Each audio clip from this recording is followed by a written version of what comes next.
The first title in our TV spotlight is The United States of Terra, the second season, the hit Showtime series starring Toni Collette. Now, I will admit I did not watch the first season of this show. I missed out on reviewing it as well, so I'm coming into it a little bit blind. But I think it's an easy enough show to jump into, in that the season starts off with Terra being sort of put back together all in one persona, if you will, until things start to unravel and she starts to see her alternate personas come out.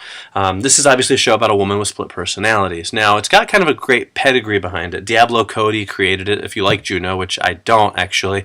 That's a plus. And Steven Spielberg is one of the executive producers of the show. And so it should be a slam dunk, but it's not quite. Here's the thing. It's a good show. I can see the appeal to it, but I have a couple of problems with it. First of all, the split personality genre, if you will, I don't know if it's much of a genre, is never something I've been a particularly big fan of. I find it kind of strange, which I realize it is, but I've never really found it to be the most entertaining viewing in the world. Toni Collette is a terrific actress, and her performances here are fantastic, but she's one of those actresses that for some reason has never really endeared herself to me. She's very talented, and I think she does a great job. I just don't really enjoy watching her all that much. The supporting cast is really good. I really like John Corbett in the show. Rosemary DeWitt is good as well. There's really nobody bad in the cast. There's no bad performances. I don't think the problem with the show comes from the acting. It just doesn't really grab my attention in terms of something that I enjoy watching. I can see what a quality show it is. It's just not something that I'm going to pop in when I'm in the mood to be entertained. This set comes with just a couple extra features. That is, chats with the cast, some short interviews with the cast, and some cast bios. Nothing too in-depth, but if you're a fan of the show, it's certainly a set that's worth picking up.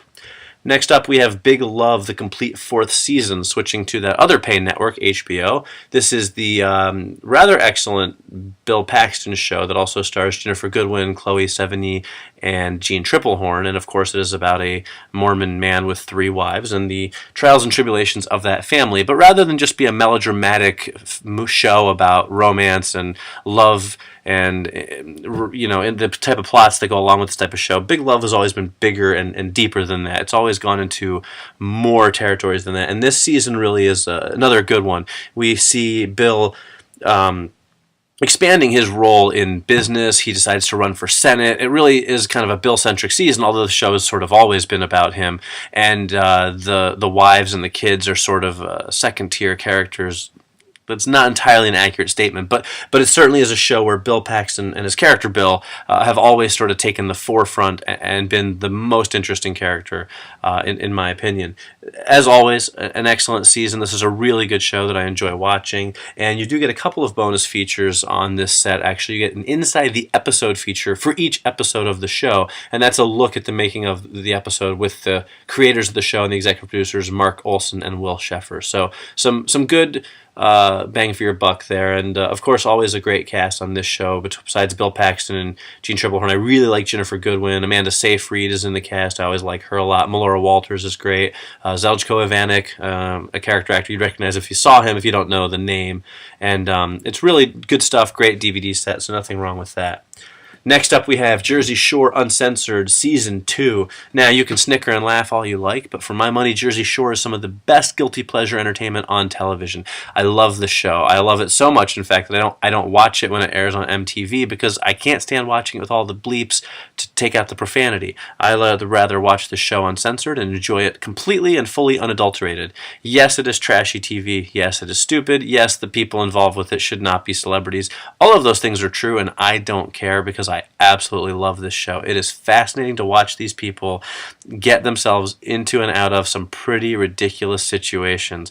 And the way they live their lives and the way they talk and the way they interact with each other, fascinating stuff. I wouldn't trade it for anything. So here we have the second season of Jersey Shore, which actually takes place in Miami Beach, so I don't know why it's still called Jersey Shore, but it's a lot of fun to watch. In addition, we get some great extra features like on the first set, a reunion special, after-hour specials, interviews with the cast, a sneak peek at the upcoming Season 3, and a few other little goodies thrown in for good measure. Next up, we have Webster Season 1. Yes, Webster. As they put it on the DVD cover, the hit show you loved is finally on DVD. Well, okay, some of that's true. It was a hit show. It is finally on DVD.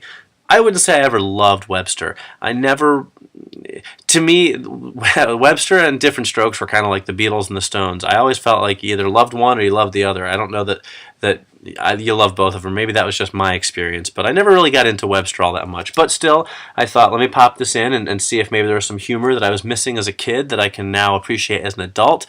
Yeah, not so much. I can say that there is some humor that I picked up on about parenting now that I'm a parent that I can enjoy. The problem with it is it's really outweighed by just the horrible agedness of the show. I don't know if agedness is a word, but I'm going to use it anyway. The first season was from 1983, and I'll tell you, most stuff from the 80s, especially comedy, does not age well, and this show is one of them.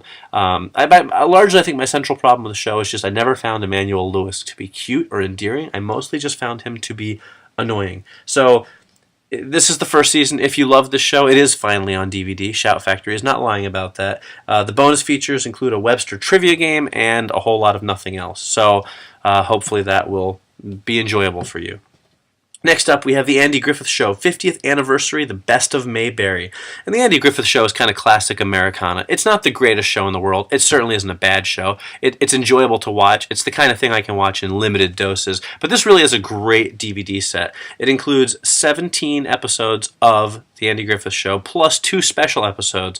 A full-length episode of Make Room for Daddy, which was also known as The Danny Thomas Show, and that was the first appearance of Andy Griffith as Sheriff Andy Taylor. And then concluding it all, after the 17 episodes, you get the hit TV movie Return to Mayberry that was filmed many years later. So it's kind of a really nice sort of opus of the Andy Griffith Show, sort of a star, alpha to omega is the term I'm looking for, kind of the very beginnings of the show, some of the greatest stories, including a Christmas story and class reunion episode and a wedding episode and an episode featuring Goober and all sorts of stuff. And then it kind of concludes with the Return to Mayberry TV movie. So I think it's a really great set. There's no extra features per se, but with 17 episodes, a movie and a bonus episode, I really don't know that there's much that you can complain about. It's a 3-disc set chock full of great classic American TV, and it's worth picking up for anybody who's a fan of Andy Griffith.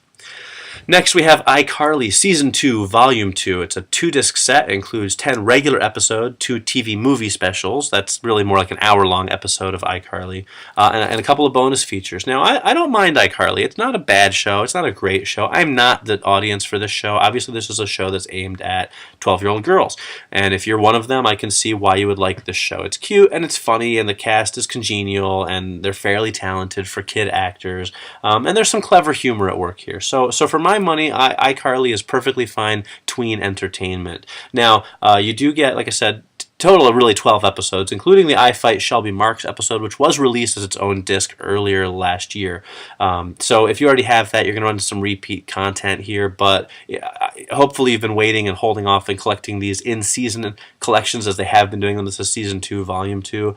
In terms of special features, there's just a couple of looks behind the scenes, nothing too special, but a little added bang for your buck. Still worth picking up if your kids or you are into iCarly. Finally, we have California Dreams, that Season 4, that awesome 90s show that sort of, I don't know if it was a spin-off per se of Saved by the Bell or just inspired by it, but it certainly has the same production values.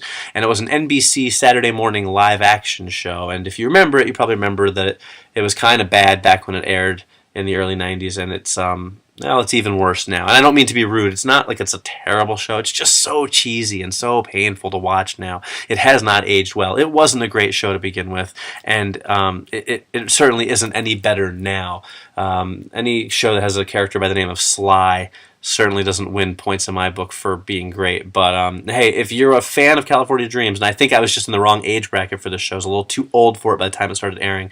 If you were a fan, I'm sure the nostalgia factor will kick in, and this DVD set will take you back, and you'll enjoy it. It's about 5.5 hours with the episodes, so it certainly is, worth the purchase price, although there are no extra features. So always fun to go back and see the shows you loved as a kid, even if this one isn't one of those for me.